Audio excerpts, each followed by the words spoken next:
Apakah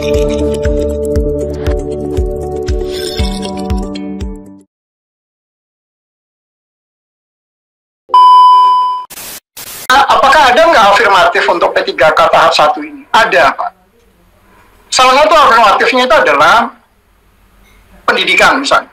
Kita tahu undang-undang pendidikan kita mensyaratkan bahwa orang yang diangkat menjadi guru itu adalah dia harus S1 sekurang-kurangnya. Tapi kenyataannya yang ikut seleksi P3K tahap 1 kemarin itu banyak yang juga pendidikannya itu ada D2, ada D3. Nah, ini juga kemudian diberikan afirmatif oleh pemerintah. Orang yang kemarin sudah mengikuti seleksi, kemudian tetap dia bisa diangkat. Dan tadi ada pertanyaan juga terkait dengan masa kerja atau kontrak, panjangnya kontrak. Kenapa kok ada kontrak 1 tahun, ada kontrak 5 tahun misalnya? Kontrak 1 tahun ini, kalau Bapak Ibu lihat dari data yang kami sajikan, itu ada yang P3K, itu yang usianya sudah 40, di atas atau mendekati masa pensiunnya atau batas waktu yang ditetapkan untuk jabatan itu. Nah, sisa waktunya itu cuma 1 tahun. Ada yang hitungannya sebetulnya bulan. Kemudian pemerintah memberikan afirmatif. Untuk yang seperti ini, tetap dihitung 1 tahun saja. Jangan dihitung sisa bulannya. Jadi ada kelonggaran kembali yang diberikan oleh pemerintah untuk yang orang-orang yang kemudian dia sudah memasuki batas waktu lamanya pekerjaan di bidang itu. Jadi kalau dia guru, batas waktu seorang guru menjadi ASN itu adalah 60 tahun, maka usia-usia yang 59 tahun 4 bulan misalnya, dia tetap diangkat dalam kontrak 1 tahun. Itu yang kemudian mengakibatkan ada kontrak yang dia usianya hanya 2 tahun, ada kontrak yang usianya 1 tahun, ada yang kontrak usianya 5 tahun, karena sisa jangka waktunya itu memang bervariatif antara yang sebelum-sebelumnya. Nah, sebetulnya kemarin Pak Kepala BKN juga sudah menjelaskan di dalam forum dengan teman-teman yang digagas oleh teman-teman di Dikbud terkait dengan apakah bisa nanti sewaktu-waktu P3K ini kemudian diberhentikan.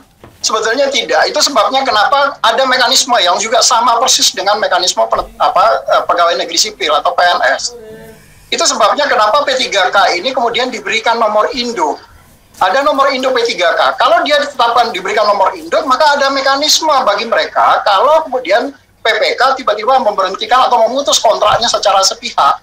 Jadi ada tahapan, ada proses di situ. Itu sebabnya kenapa di dalam undang-undang kita, yang juga sebetulnya Undang-Undang 5 2014 itu adalah inisiatifnya teman-teman di DPR sebetulnya waktu itu, yang salah satu tujuannya adalah membagi aparatur sipil negara itu menjadi 2 klasifikasi. Pertama adalah pegawai negeri sipil yang tujuannya adalah untuk yang sifatnya untuk mendorong pengambilan kebijakan, dan yang satu lagi adalah P3K dalam konteks untuk melakukan percepatan reform. Kalau kita berbicara P3K, apakah P3K itu bergensi atau tidak?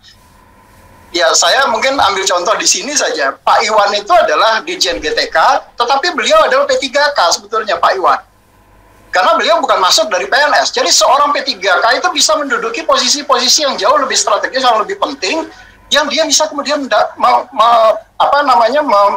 memberikan percepatan terhadap birokrasi tadi. Itu sebabnya kenapa kemudian P3K ini adalah, tadi disampaikan Pak Iwan, tujuannya itu adalah untuk melakukan stimulan sebetulnya dalam proses pelaksanaan reformasi birokrasi. Dan ini yang sebetulnya BKN mencoba menjalankan mandat undang-undang tadi yang yang menjadi inisiasi dari teman-teman di DPR pada waktu 2014 yang lalu. Nah, di sini juga ada Pak Deputi Mutasi. Mohon izin Pak Ketua, jika diizinkan Pak Deputi Mutasi juga ingin menambahkan beberapa hal, terutama terkait dengan proses penetapan pensiun. Jika diizinkan. Silakan Pak, silakan. Silakan. Saya kira cukup Pak Armen, sudah lengkap yang disampaikan Pak Armen. Baik, jadi demikian Pak Ketua, beberapa hal yang dapat kami sampaikan. Terima kasih. Assalamualaikum warahmatullahi wabarakatuh. Baik, terima kasih Pak. Selanjutnya dari Kemenpan RB mungkin bisa membantu memberikan tanggapan-tanggapan. Baik Pak, izin Pak, kami memberikan tanggapan terhadap beberapa pertanyaan yang tadi disampaikan. Mungkin sebetulnya ada beberapa yang sudah disampaikan juga, dijawab juga oleh Pak Armen tadi dari BKN. Kami hanya mengklarifikasi ulang yang terkait dengan 51.000 dan 50.000 tadi. Sebetulnya data kami sama antara BKN dan Kemenpan RB. Kemudian yang kedua Bapak, jadi untuk percepatan kekurangan yang masih beberapa instansi daerah yang masih belum mengajukan ke kami, ini kami juga tiap hari tim-tim kami juga selalu melakukan pengecekan ke masing-masing daerah. Jadi kira-kira yang masih berpotensi, yang punya potensi dan berkomitmen untuk segera mengajukan formasinya, menyelesaikan formasinya, itu selalu kita dorong.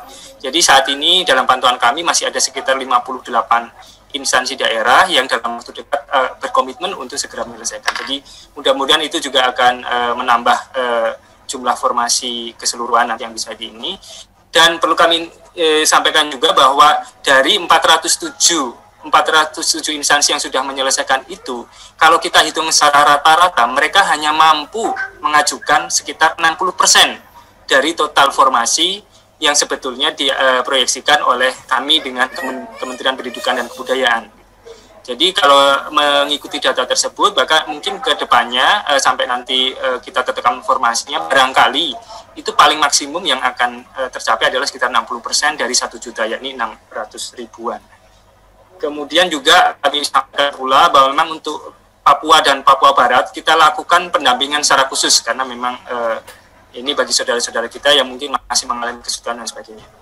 Itu kita lakukan pendampingan secara khusus. Kemudian yang selanjutnya Bapak mohon izin kami jelaskan tadi ada beberapa hal yang menurut kami perlu mendapatkan penjelasan lebih detail terkait angka yang 400.000 tadi, yang hampir 500.000 itu tadi, itu bukan jumlah pendaftar. Bukan jumlah pendaftar yang mendaftar P3K di tahun 2021, tapi itu adalah jumlah formasi yang sudah diajukan oleh instansi daerah dan kemudian nanti akan kami verifikasi. Jadi nanti dari jumlah formasi itu akan dilakukan seleksi gitu. Dari 500.000 itu bisa saja nanti pendaftarnya 500.000 bisa, 700.000 bisa, 1 juta bisa, bahkan 1,5 juta juga bisa. Itu yang nanti kemudian akan dilakukan. Jadi mohon pemahamannya yang kami sampaikan tadi adalah jumlah formasi yang sudah diajukan oleh daerah, tapi bukan jumlah pendaftar yang sudah mendaftar. Kalau pendaftarnya sendiri nanti mungkin setelah formasi ditetapkan, kemudian nanti ada pengumuman dan sebagainya, dan itu akan kita lakukan secara teknis pelaksanaannya di BKN. Demikian Pak, mungkin dari kami supaya untuk mempersingkat waktu yang dapat kami sampaikan. Terima kasih. Izin Pak Ketua. Pimpinan Mas Dede, ya. Izin Mas Dede. Pak Dede, izin. Sari. Yang kelihatan wajahnya dulu nih, ini kelihatan Ibu Maya Esti ya. Silakan Bu Maya Esti. Ya, terima kasih Pak Dede. Ini terkait dengan, maaf saya pakai masker karena kebetulan ada beberapa orang di sini.